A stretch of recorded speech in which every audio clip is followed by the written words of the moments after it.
下打听个道。嘿，去哪儿啊？哎，就这个地方。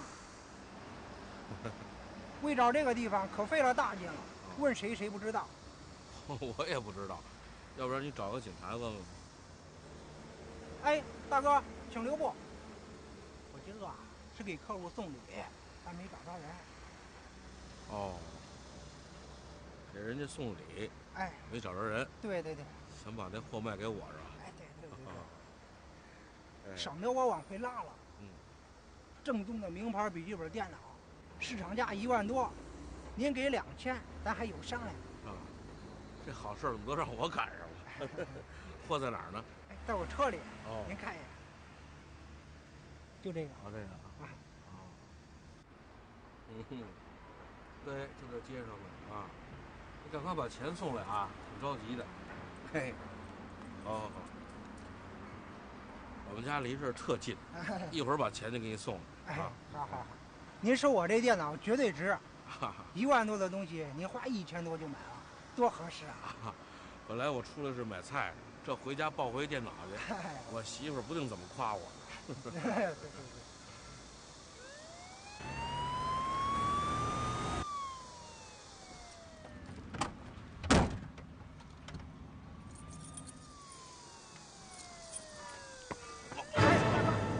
大哥，别动！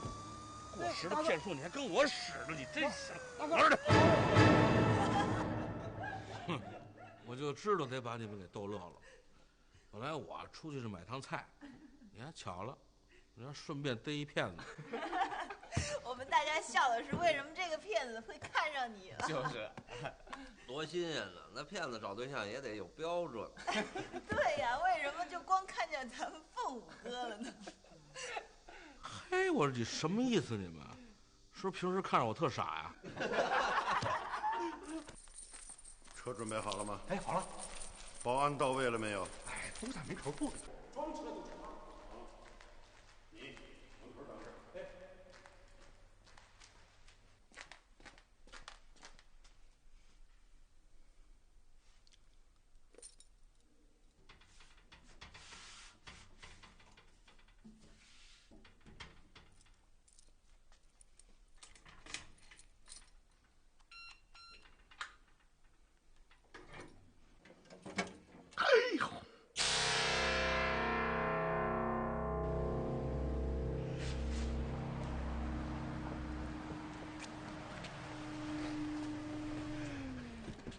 哦，哎呦，你们可到了，你们可到了，你们可到了，你们谢长在哪儿？你们可到了，带我们去吧。好，我带路。报案人呢？我。谁先发现金箔被盗的？我。这儿谁负责？我是这馆长。啊，你一人够忙活的。不是，对呀，他一箱子金箔好好的锁在保险柜里，你说我说他怎么就他怎么就不翼而飞了？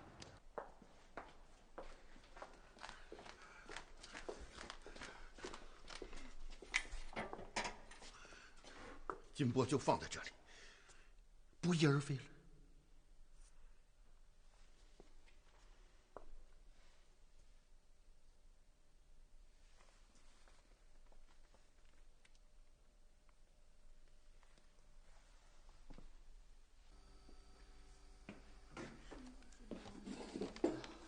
考考你们啊，知道什么叫金箔吗？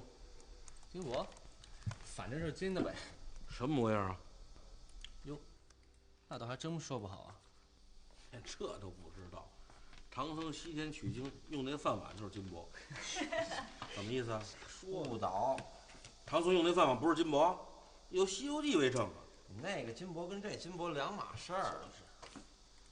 你们俩别说了啊，听我念念。金箔是用纯金加工不足0.1微米的薄片，色泽金黄，光亮柔软，轻如鸿毛，薄如蝉翼。干什么用的？用于建筑器物装饰、佛像贴金、名贵中药配方。安宫牛黄里就有金箔。反正我就知道一条，小偷拿它就是为了卖钱。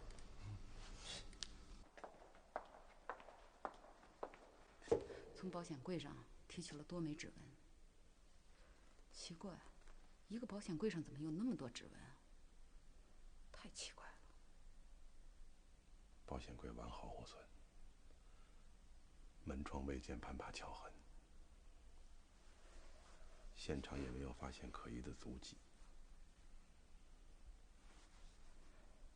说明啊，犯罪嫌疑人非常的狡猾。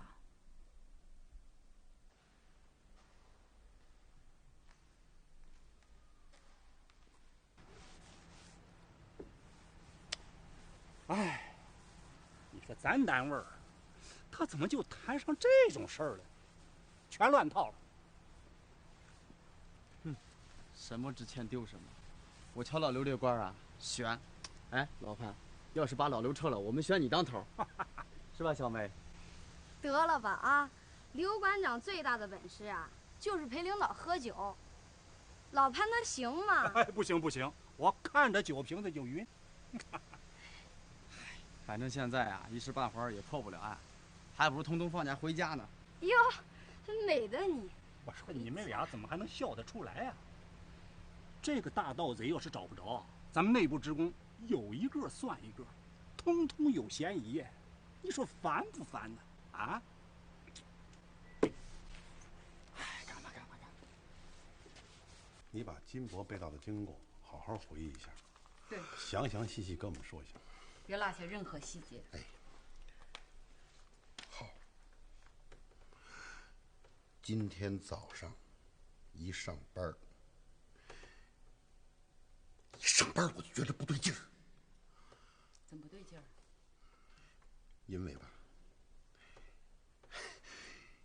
因为我昨天晚上做了一个梦，就梦见有人撬保险柜。你有预感？哎，你怎么会有预感？我还怎么会有预感？自从把这保险柜买回来，我就常做这样的梦，我就怕丢东西，我就怕丢东西，我就怕丢东西。丢了。别说梦，说上班以后的事儿。上班以后的事儿。上班以后，我接了公司一个电话，让我动用库存金箔为世博会要做一件大工艺品。我什么也没想，拿着钥匙奔库房就来了。我一点思想准备也没有。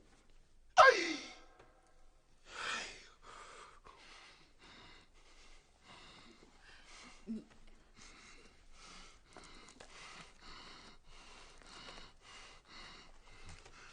馆藏重地，不让抽烟。没让你抽。那你这是干嘛呀？拿着，缓缓再说。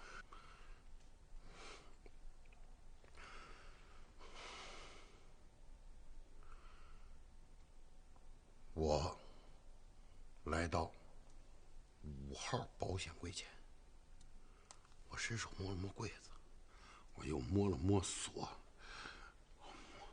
你什么意思啊？你不开保险柜，你摸它干嘛呀？我跟你说句心里话吧，我自打把这买回来，把东西放进去，我这心里就不放心呐。我每次开柜子之前，我都要摸一摸，只要这锁是好好的，我这才放心。这回它也是锁的好好的。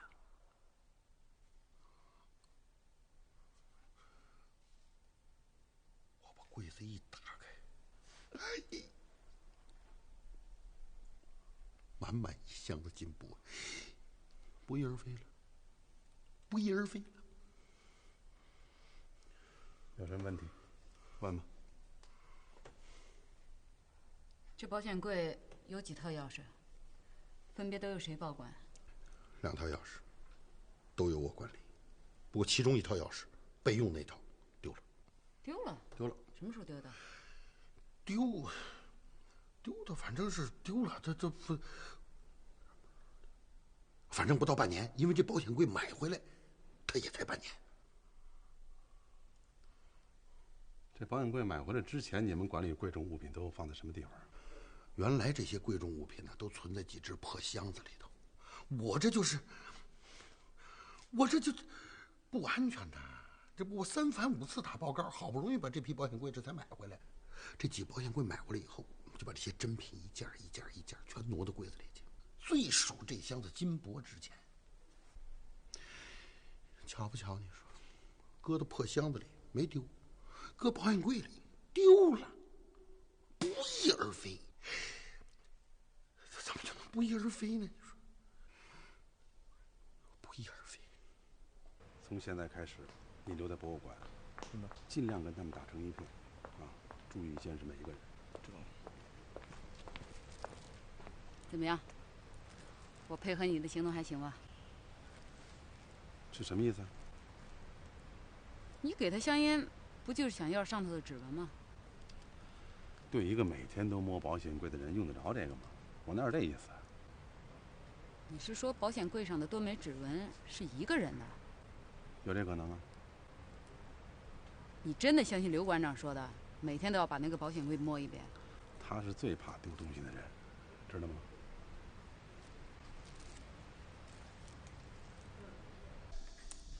哎，你们说肖云这会儿是不是跟大曾又抬上杠？他那不是抬杠，肖姐那是认真。就这认真抬杠，他弄得大曾是一点脾气都没有。凤五哥，你要真闲着没事，坐那踏实待会儿行不行？不行，干咱们这行没活干也得热身，腿闲着嘴不能闲着，你这反应才快啊。喂，刑警队。啊？哦。凶杀案，除了小何，其他人跟我出现场。待着吧。为什么？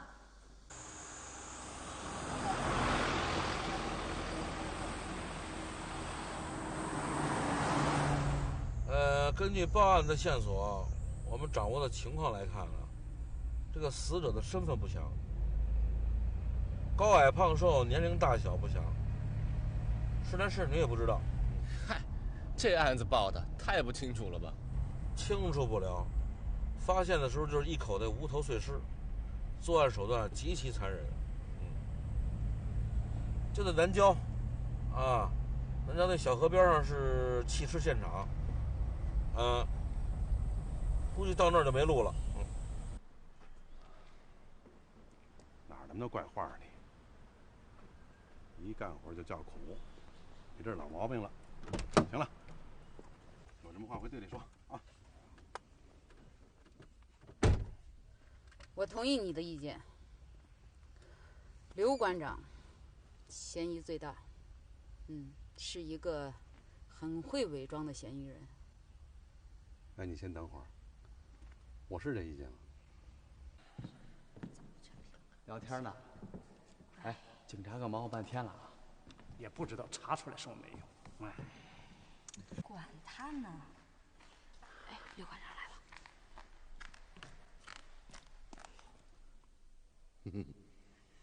还有心喝茶呢你啊？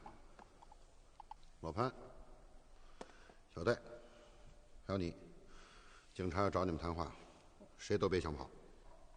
这，没人要跑吧？干嘛呀，头？干嘛？快去呀！别让警察等着。我告诉你们啊，去了以后，甭管谁先谁后，记住一条：坦白交代。什么话呀？这叫什么话？就是什么叫坦白呀？那又不是我们干的，你做什么了？是不是你干的？我说了不算。坦白不坦白你不会啊？说老实话不会啊？去，赶紧！哎呦，我说啊，这石头子真硬哎，比钉子还硬。好家伙，这脚踏疼。科长慢点哎，等会儿我。应该是这儿了吧？啊，不是说在河边吗？哦，有味儿了。那得有几天了，我估计。这味儿真强。马辉戴口罩了没有？没呢。你呢，五哥？没戴着。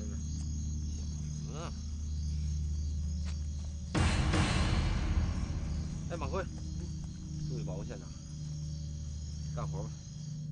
馆长说了，案子破了，送咱们一面锦旗。你还是跟他好好说说，先让他把钥匙找着吧。我也是这么对他说的。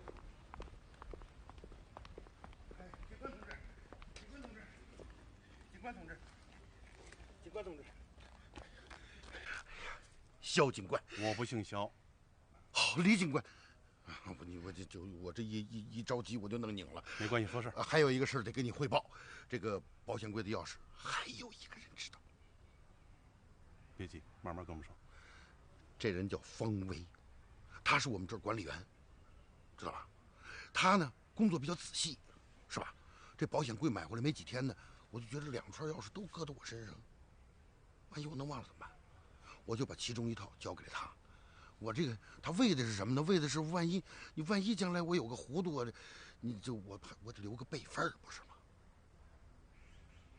这么说，这串钥匙没丢在方维手上？丢了，丢了。后来是方维把这串钥匙又还给我了，他说这事儿责任重大，让我另找别人。除你之外，只有方维接触过保险柜的钥匙。对。这方维在哪儿啊？他正歇倒休，1个礼拜没露面了。马上找着他。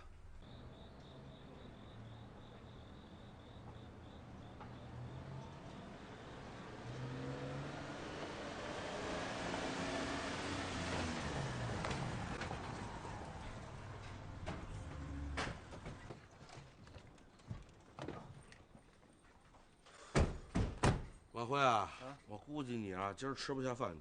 甭估计，就是吃不下。你先适应适应，少吃点，炖排骨就算了。不闹不成是吧？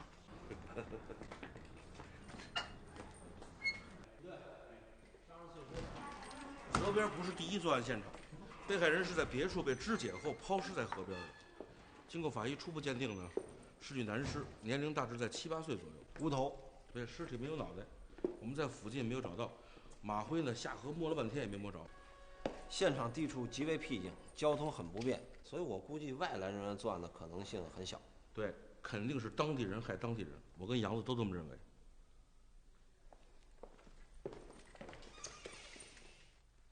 今儿这俩案子挺有意思啊，一个图财，一个害命，分得挺清楚。哎，不一定，可能是既图财又害命。你们谁能相信一个7、8岁的孩子有财可图啊？我觉得是这孩子他爸爸有钱。对，这案子根本就没有绑架勒索的前因。问题就在这儿，案犯为什么对这么小的孩子下这么狠的毒手？我倒是可以提供一条线索。根据网上的资料显示啊，儿童被害多数和问题家庭有关，有第三者报复的，也有妻子怀疑丈夫不忠，亲手把孩子杀死的。没有一个亲妈能把自个儿亲生儿子的头割下来的，除非他是精神病患者。不对，你看这倔劲儿又上来了。别老拿精神病说事儿。我以前同学他妹就是精神病，人家不言不语的，可文静了。精神病分70多种类型，狂躁型的、抑郁型的、幻想型的、兴奋型的。你跟你同学的妹妹什么关系？问我，别一开会就起哄啊，老刑警。这个案子的关键啊，尽快查清被害儿童的身份。哎，无头案不容易啊，脑袋找不着，会不会被这个罪犯给毁了呢？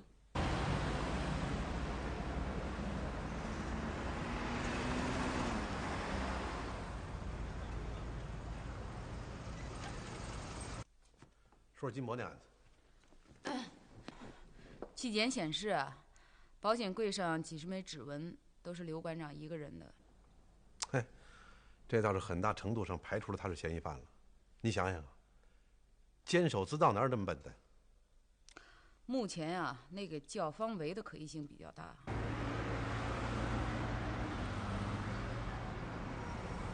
因为只有他接触过保险柜的钥匙和密码。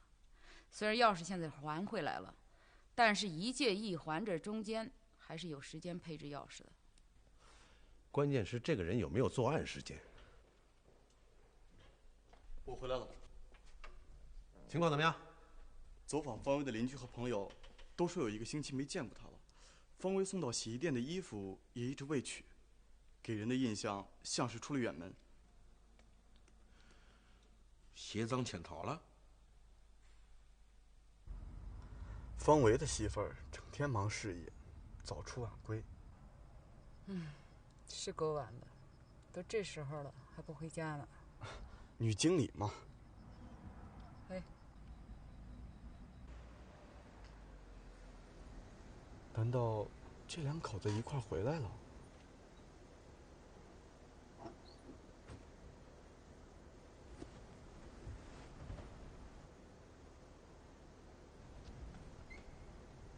这男的不是方维。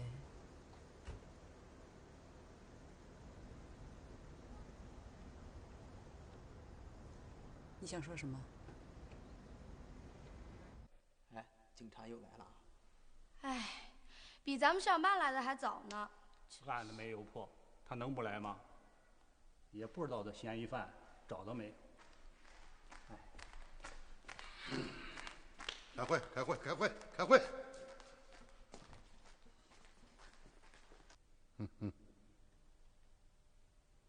告诉你们，方维有重大作案嫌疑。警察说的？这还用警察说吗？啊？怎么那么寸？怎么这么巧啊？偏偏他倒休，咱这就出事儿。他不是重大嫌疑犯，谁是啊？那你找我们来干嘛？你们平时跟方维最好。你可不能这么说。谁跟嫌疑犯关系好啊？就是没有的事儿，根本没这事儿啊！不是，你们紧张什么啊？你们紧张什么？就是让你们去帮助找方维。那不是警察干的事儿。你们跟方维熟，他一露面，咱们就能认出他来。咱们协助警察把这个案子破了，那不都踏实了吗？要真是方维干的，他现在还能出来逛街。要是我呀，早藏起来了。那倒也未必。我昨天晚上还看见他来着。你看见方维了？好像是他吧。那你看见方维了，你为什么不报告警察？好像是他，我不确定啊。跟警察哪能乱说呀？跟这儿说说倒也无所谓。你跟我就能胡说八道啊？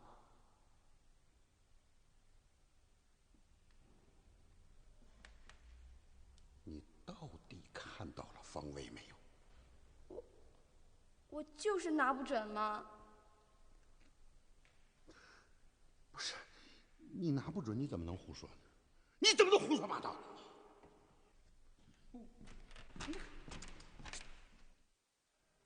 昨天晚上送方维妻子回来的那个人姓陈，是方维妻子所在公司的总经理。工作关系？应该是。方维的媳妇儿跟没事人一样，可不像丈夫失踪的女人。她应该知道方维的去向，要不要正面接触一下呢？别急呀，这位方太要真是跟没事人似的，咱们暂时先甭动他。哎，进来。李队，被害人的身份查清楚了，上头村的一名1年级小学生，名叫冯小岛。马辉，我告诉你啊，向死者家属了解情况，其实是件挺困难的事儿。你万一要碰上一个极度悲伤、只会哭不会说话的人怎么办？不知道，还真没想过这个。找个老乡打听一下吧。就做这么些人吗？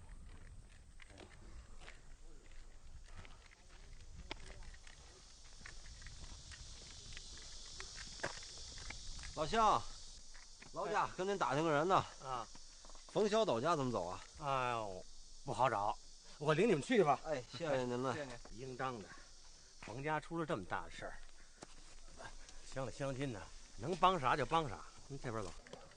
冯家的事儿您也知道吧？知道，咋不知道呢？我们两家院墙紧挨着。自从冯家认尸回来啊，整天的哭哭啼啼的，哎呀，这哭声就不断。哎，真惨啊！我爹疼死了！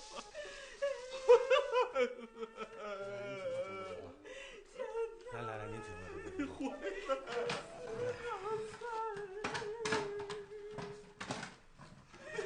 回家呀！你回来！别哭了，人死就不能复生了。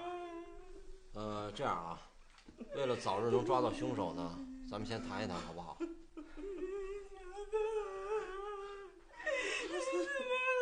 死无全尸，你说这家还有别人吗？还有小孩他爷爷，头上啊就哭晕过去了。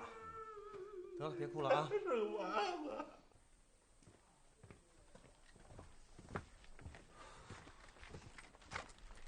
怎么办啊？你们村谁管事儿？村委会主任，找他问问去吧。情况，一见着民警就紧张，这毛病可不好啊。我知道，可我认尸体那一天，我就跟着去了，到现在还没有缓过来。你作为一村之长，对你们村的情况应该最了解吧？杀完了人，把人脑袋切了。我们村儿从解放后就没有出现这个事儿。你好好想一想，谁能对这么小的小孩下这么狠的手？解放前也没有出过这个事儿，把人脑袋切了，大卸8块。天哪！冯家的经济状况怎么样？有没有仇人？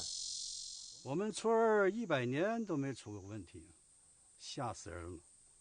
往后天一黑了，谁还敢出门啊？真的，100年也没有出过问题，没有出过问题。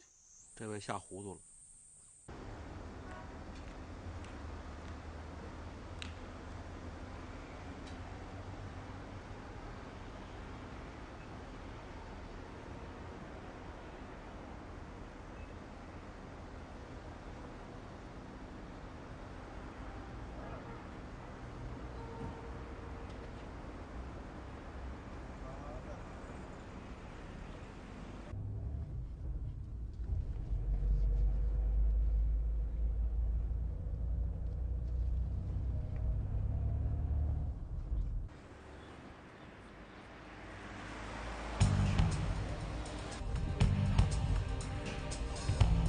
是。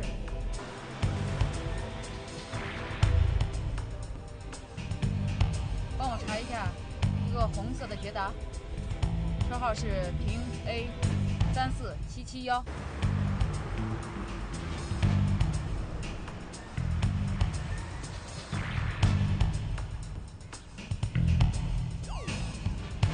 车号为平 A34771的红色捷达出租车是出租车公司车辆，于1周前出租，出车人姓名为方维。方维？开车的是方维？这两口子是同个地方。我们跟他保持车距，别惊动了他们。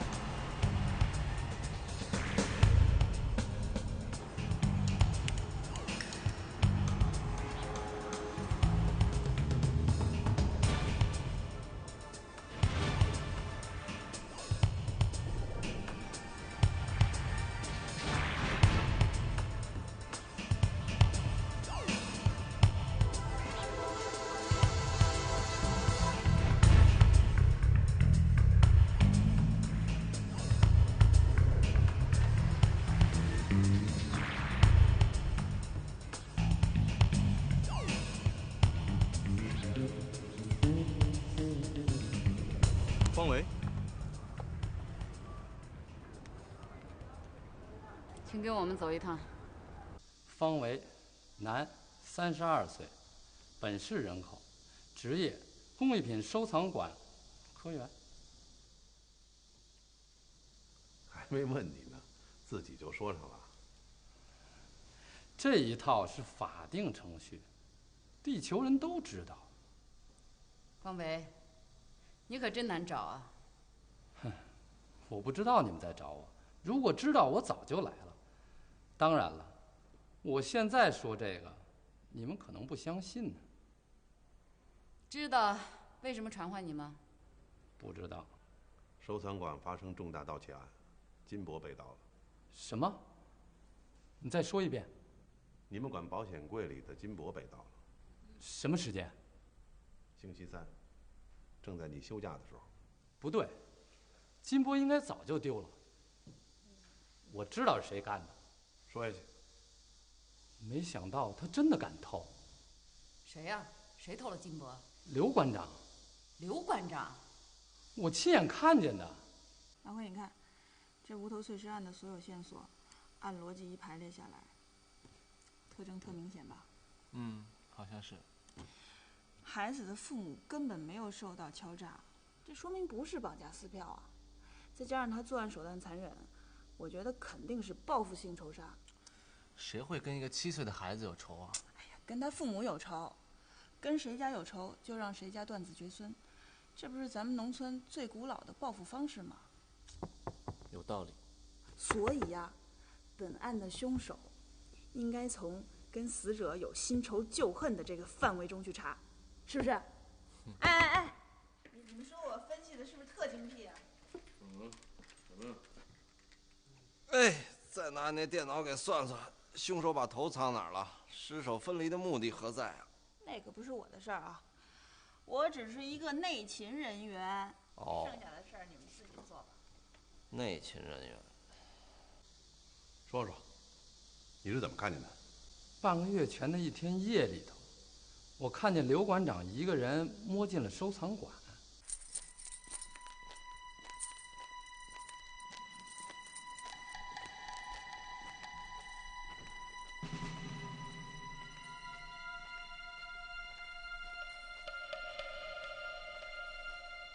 你亲眼看见的？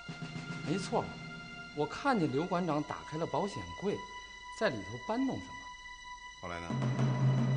后来我觉得无聊，我就走开了。我没想到他会监守自盗，我还以为那人真的是刘馆长。肯定是他，我敢跟他当面对质。不过你们可能奇怪，像刘馆长那样的人怎么能干那种事儿啊？别忘了，这酒壮怂人胆。什么意思？那天夜里他喝了酒，我闻到了他身上的酒气，他就是那天夜里做的案。当时你怎么会在现场？我碰巧我不想回家。为什么？这是个人隐私，你们还是赶紧抓贼吧。我可以走了吗？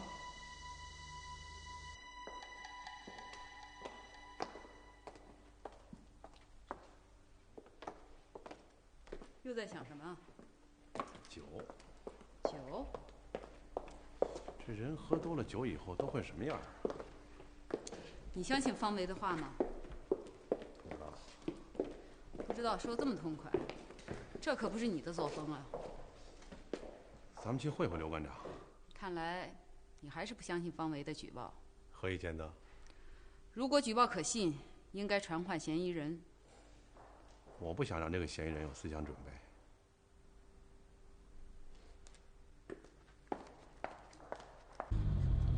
见刘馆长，你准备怎么说啊？开门见山，就说有人举报他。那他非哭了不可。你这么认为啊？他就是那么一个人吧，有点神经质，胆小。哎，你说呢？不知他酒量如何？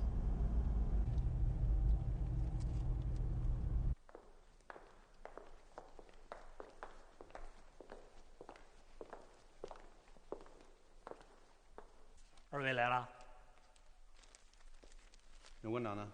刘馆长，刘，要不二位先去办公室坐会儿？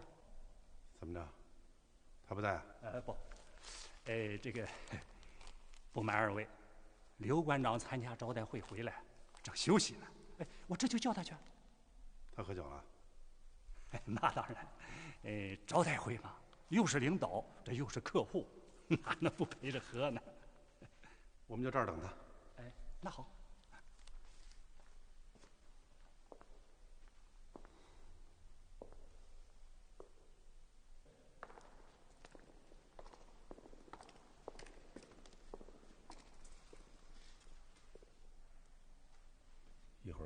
知道有人举报他，他一定会很害怕。那要不是他干的呢？是不是他干的，他都得害怕。酒精这东西使人脆弱。哎呀，哎呀，李警官、肖警官，哎呀，你看看这大热天的还让你们跑来，肖警官，辛苦辛苦！你看这大热天让你们跑，这真是的，辛苦了。跟这儿站着干嘛呀？赶紧这大热天弄点凉的喝的，快去！快！别张罗，我们来这通知你一件事儿。案子有眉目了。有人举报说亲眼看见了犯罪嫌疑人行窃。谁？你。太好了。我。目击者说亲眼看见的就是你。我。这不血口喷人吗？这不是你这纯粹是血口喷人啊！呸！不像话！这是谁呀？把这人给我找出来，我要跟他当面对质。我？怎么可能啊！啊！我要告他一个诽谤罪，我要让法院判他几年。谁？他。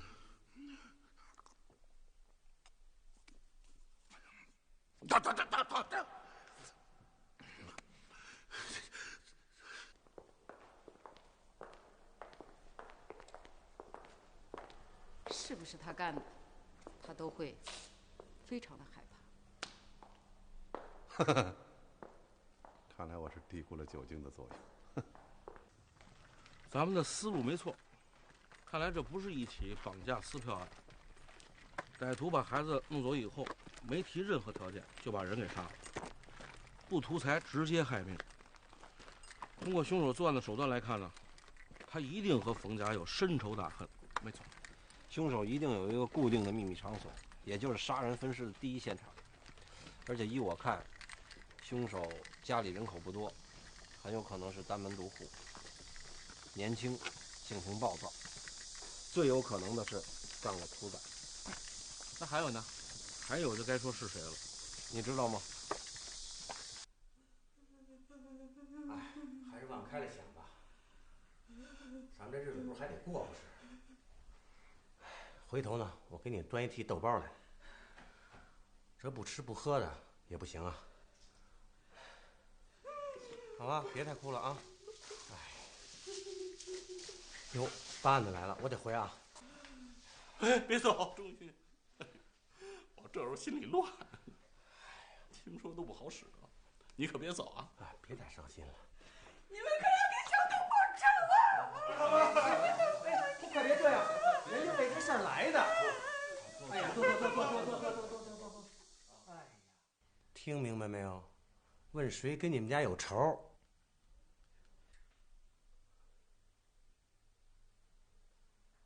因为从案犯作案的手段上看，案犯应该是和你们家有深仇大恨的。没有啊，我们家一直是老实巴交的。你再仔细想想，有没有和什么人发生过纠纷？他们也没借过钱，也没欠过别人钱，不欠账，也不要债，跟谁也没脸红呢。就是啊，再把范围扩大一点，为点鸡毛蒜皮的事儿，跟谁吵过架、结过怨没有啊？哦，我想起来了，去年我跟村东的黄老太婆吵了一架，她还放鸡啄了咱们家的田地。对，她还骂我断子绝孙，难道是她？不能。你是怎么知道的？哎，那黄老太婆浑身上下不过4两肉，那凶事肯定不是她干的。哎，对了，村头那赵老头，他跟我爹年轻时候就不和。因为什么呀？这我倒是早忘记了。俩人一见面，谁瞧谁都有气。哎呦，他还骂过我爹呢，断子绝孙。这赵老头多大年龄了？70多岁，比黄老太婆还大呢。对。你们村儿有谁会屠宰啊？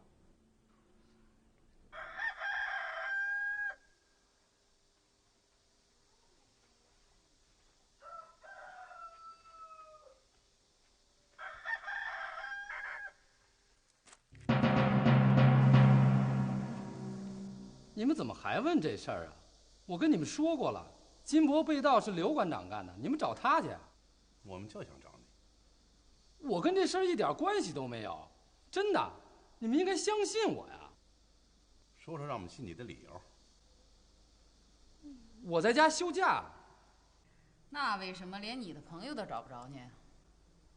出事的时候我没在本地，我父母病重，我回家探亲去了。这事儿很容易证实啊。你把电话号码给我，我给你爸你妈打个电话。你根本就没去探亲，为什么要撒谎？啊？这期间你在干什么？啊？在干什么？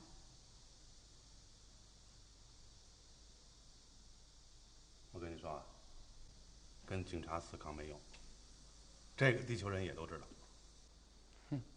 我有病，我住院了。